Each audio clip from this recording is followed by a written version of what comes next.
welcome back to Liquid Lunch. It's me, Hugh, and we got Barbara-Schreiner-Trudel joining us here now. Barbara. Hi.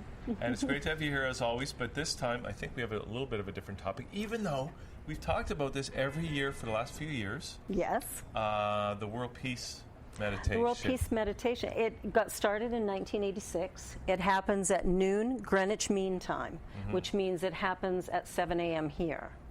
Okay. December 31st. And so people get together all over the world, and the idea is to create a focus for peace at the same time. So we gather as many people as possible to begin to shift consciousness. That's the hope for it. The theme this year is Love is the Answer. Bombing isn't. Love is. Bombing is not the answer. And there's apparently a lot of evidence that people of like mind getting together. Simon Parkes, I'm not sure whether you're familiar with Simon Parkes and his movement in UK. In fact, he has a following all around the globe, who invited people to do meditation to counteract what was going to happen at CERN in Switzerland. Yeah. And it appears they were successful. It really makes a big difference. I think for me, what I believe strongly is that when we begin to find peace within ourselves, we will be peaceful in the world. And so we've got to like ourselves for starters. We need to love ourselves. And if we hate ourselves, then we're just going to be angry, miserable people hating everybody. And I think it's important that we figure out that this is who I am, this is my life journey, and this is what I've got to work with, so let's make the best of it. And to have fun, like my website is Joy Here and Now. There's a reason. Let's play more, let's laugh more, let's talk more, let's hang out more, let's just, get out of our head and enjoy the moment, right? Yeah, be present with what's going on, be present with our children. I had an interesting experience with my daughter. She was being ungenerous with a couple of her friends. She didn't want to share something with her cat, and it was the day after Paris. And I said to her, do you know how Paris happened? And she said, yeah, they bombed it. And I went, no, before that. And I said, it starts when we're little and we begin to close our heart. We stop being generous with the people we love. We stop being kind with the people who are around us. We start to get really angry. And I said, eventually, if we close our heart enough, we can do really crazy things like that. So I said, it's really important for me and you that we keep our heart open and that we can be loving and kind and joyful and laugh and play. And the girl's a comedic actor already at age 10. She's hilarious. Have to have her on the show. She'll get you going. She's hilarious. She's a funny kid.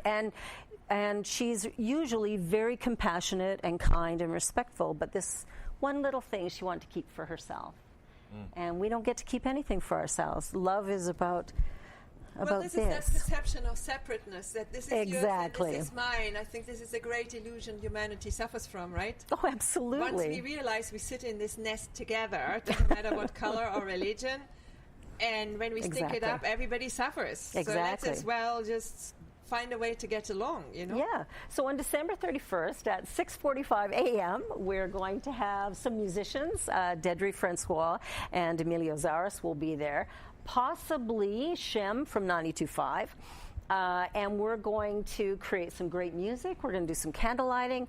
We're going to play together. And we're going to have an opportunity to just be together and just love one another and have fun and really share that energy of peacefulness and really honoring each other and the planet and this journey that we're on together. So it's and that creates exciting. An energetic ripple around the globe. I know, and I want a whole bunch of people to come. You can get up early. Where are we going? Tomorrow Where Pen is it? keeps asking me that, and I've always avoided getting up early on that day. Yeah, well, you're out on the 30th making music. You'll still be up. Come on. Yeah, so, you might as well. But what is it? Is it the 31st? Like, when is it exactly? 31st, December 31st. So before you go out and party, December 31st to bring in the new year, you come and see me in the morning bright and early. Okay. Then you have an afternoon nap. Then you go out for your New Year's Eve party. And you can sleep in the next day with your hangover. Exactly. Where are you? Are you here at the King Street? No, No, we've moved from King Street. We're no longer there. We're now at the Verity Center for Better Living, which is 28 Milford Avenue, and that's basically at Keele and Lawrence. And it's quite a large place, lots of parking, and if you take the transit line to the Bloor station at Keele, and then the Keele bus up, it lets you off at the corner of Milford. So just south of Lawrence, off Keele. And historically, how many people show up for these events? In the past, I've seen as many as 100, 150. Since we've just transitioned the last 2 years, it's been a little bit smaller. But hey, when I was in Vernon, BC, I had a church of 65 people. I would have 35 people out at 4 a.m.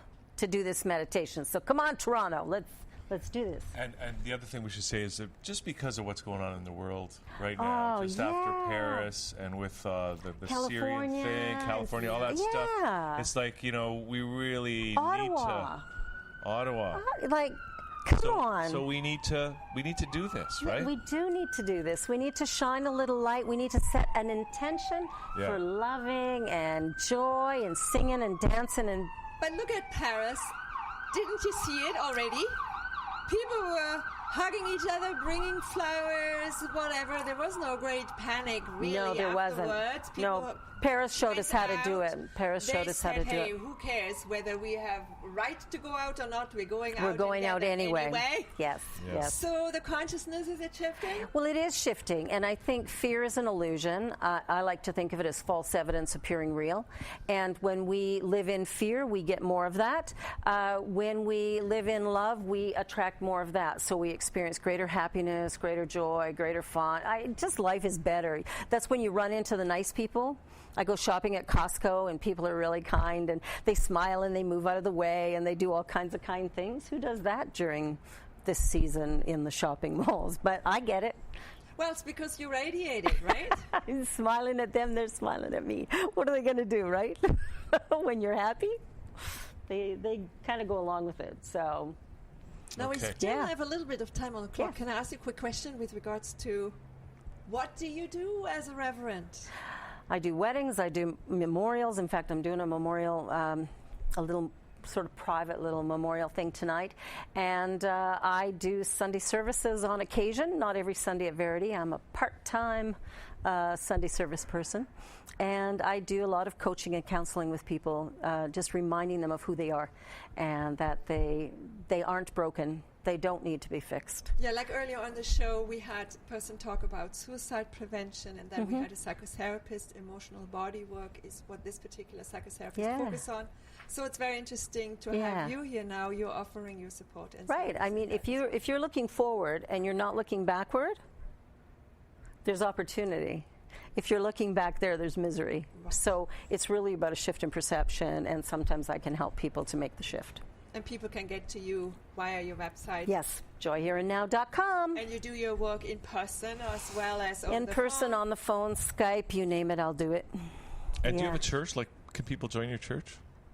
They can. It's Verity Center for Better Living. I'm a part-time minister there. Okay. And it's a great positive place. My whole family goes. My daughter sings in the choir, and it's a great place. I'm doing some online stuff, which will be found through my website, which is in the process of being rebuilt. They all are. I know. Mine is a major overhaul, I'll tell you. It needed new directions. Well, sort of my definition of new direction. Right. And is there a website for the peace celebration? There is not. But if they go on to Facebook, the information is there. And they can also go... No, it isn't listed there. Sorry. It's on Facebook. So really, for people that are checking this out and they want to participate on the 31st... Barbara-Schreiner-Trudel. Yep. Facebook. Okay. Go there. All right. And I will hook you up. All right. If you can't find it, send me a note through my website. I will hook you up. All right. Yeah, and I will see you there with bells on. Bells on can't come this year.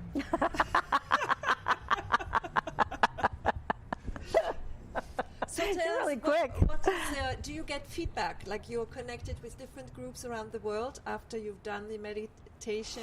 It's been going on for 30 years, and it's fascinating that I've talked to different members of our church who have done it in other cities and other places. We have a church in Kenya, and we talk to them, and it's handled very differently than we do it here, but it's done, and it's very well received. People are really engaged with the idea that kindness, compassion, respect, love, those are the things that move us forward in peace, and hatefulness and fear and distrust, and those things separate us. And totally different world, isn't it? Yeah. And we get to say how our world is going to look in the future. Absolutely, absolutely. And Barbara, just because Belzon can't come doesn't mean that I can't come. Oh, good. You know what I'm saying? So you're going to be there. I'm watching for you.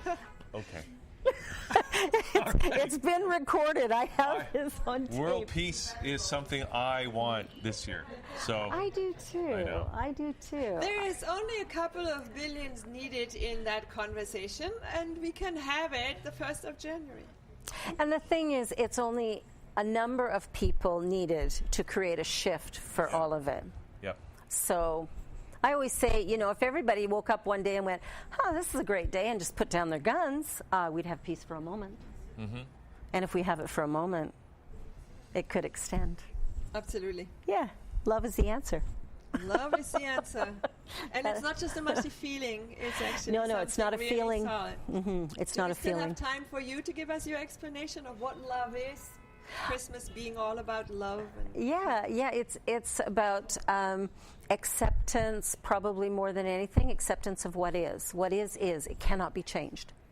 This is what is. However, I have the ability to change what's moving forward. I can change what's coming.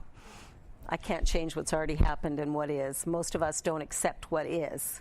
We sit in what is going on and we go, I hate this. And then we're, what you resist persists.